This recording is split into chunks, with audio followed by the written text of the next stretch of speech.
So I'm not going to do full projects today. What I am going to do is show you a couple ideas of, papers or fabric that you can use IOD products on. So you might remember in one of those pictures that they just had a fern on a piece of paper. And I certainly could do that. It would look something like that, and it would be just fine. But I think I want a little bit more interest on the paper. So one trick that I love to do is to either make some tea or coffee up. And if I'm using tea, I like to use black tea. But I like to take a paper towel and just dab it onto the paper. And this isn't taking it super well, I think, which is kind of ironic since it's watercolor paper.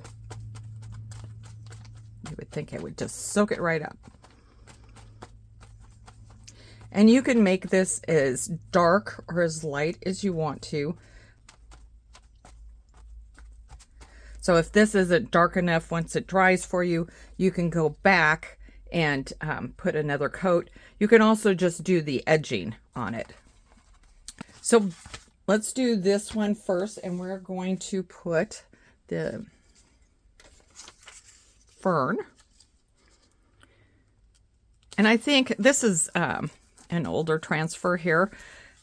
I think I would love to do this with the wording down below to really make it look authentic as far as a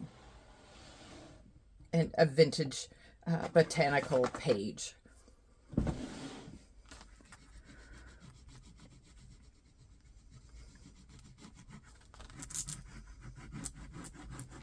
You hear that cracking? That's a good sign. That means it is releasing to the page. And you need to make sure that your paper is completely dry so that whatever you're putting onto the page will stick.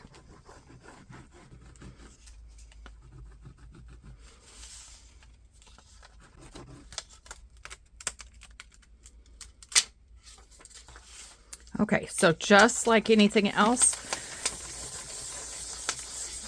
furnish it to the paper. But that turned out very pretty. One of the reasons why I like using the watercolor paper is it's got texture. So that gives it another element besides just the tea staining and whatever artwork you put on there. It just gives it a nice texture.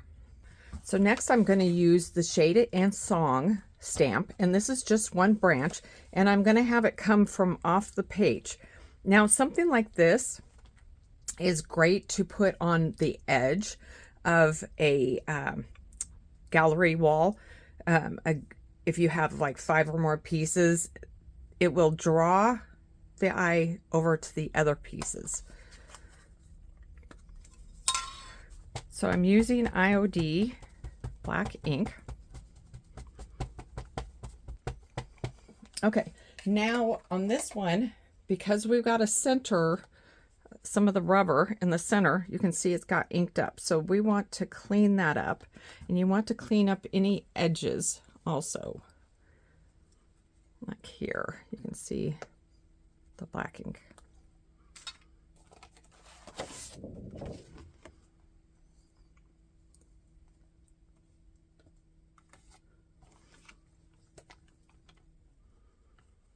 Now, because the watercolor paper has a lot of texture, just take your time and kind of get it pushed in nice to the paper. Just kind of a little extra pressure than maybe you would normally use.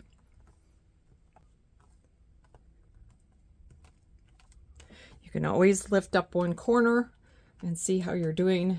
Put it back down. So let's try that. Just hold on to it. Oh, that's going to be absolutely beautiful. Now you could leave it just as a black and white and it would be gorgeous.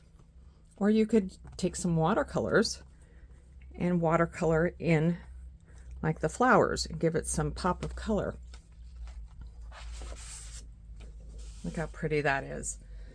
You could use some watercolors on this, and the nice thing about using the stamps and then doing watercolors is it gives you the illusion that you know what you're doing. For some of us who don't, if you know how to watercolor, good for you. But I love doing stamping and then watercoloring. This is the first time I've got a chance to stop and look at this transfer, and oh my gosh, it is unbelievable. It looked unbelievable in the pictures, but it's something else to see it in real life. This is just a scrap of canvas. It is not washed. It is not treated. It's just a piece.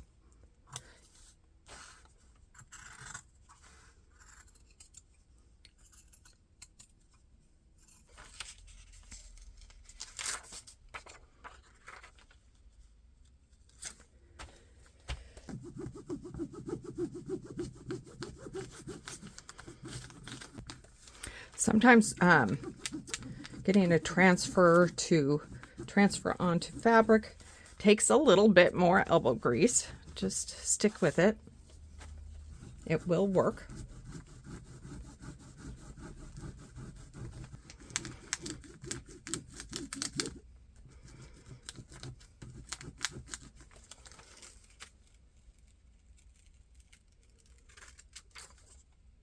All right.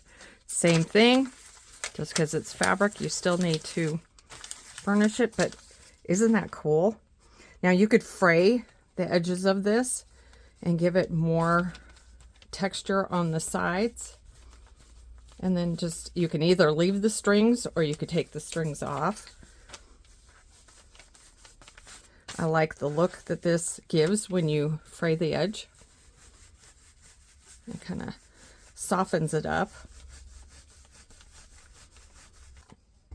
Now, this piece could now be used for art.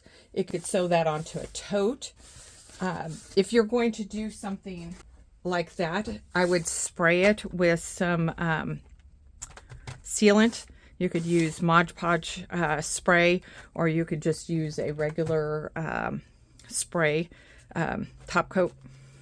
So I grabbed an IOD art board, and just so I can show you what a finished piece might look like.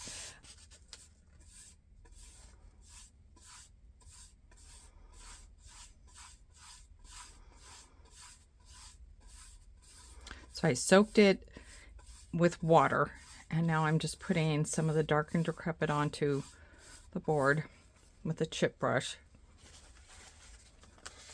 And I don't really want it that dark, so I'm just gonna wipe it back. And it just kind of darkened that board up a little bit.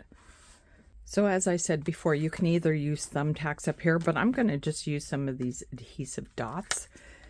And I got those at the dollar store. And they're just these little gooey dots. I'm just going to put them in the corner.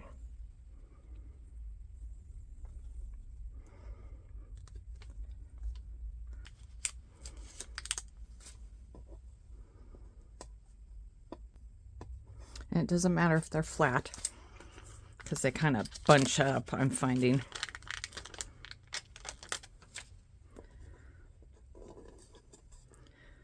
But this way it doesn't come through the fabric.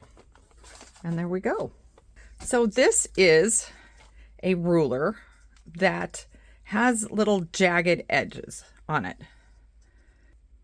And you'd want to make this whatever size a frame you might get. Depending. So you just hold it tight, and then you attempt to tear, because this watercolor paper is so thick. But look at that wonderful edge it gives you. And if it doesn't tear exactly on the edge, that's okay. It's still the idea that we're trying to go for. Okay, there's our page. I'm not going to tea dye this one. We're just going to go ahead And this would be great. You could do one of the IOD art boards, paint it maybe a contrasting color, and then just put this right onto the board. Maybe you just glue it on, or maybe you use thumbtacks in the decorative thumbtacks in the corner. It'd be very pretty.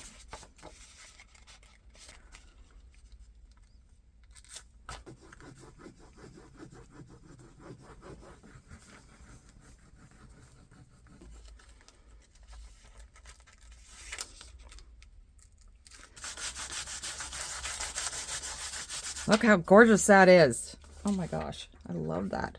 That might actually go up on the wall as opposed to the shop. If you have a secondhand store close to you, go get some cool frames.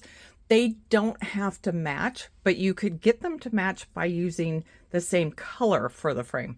If you're not into that and you're really eclectic, then just get all kinds of different frames and go for it. Play with it, see what you like. A good place to find frames also would be Michael's. If you want them all the same size and all the same look, you can buy like 6 packs of them and you get a pretty good discount from that. So that is it for this week. Thank you for joining me, and we'll see you next week. Bye.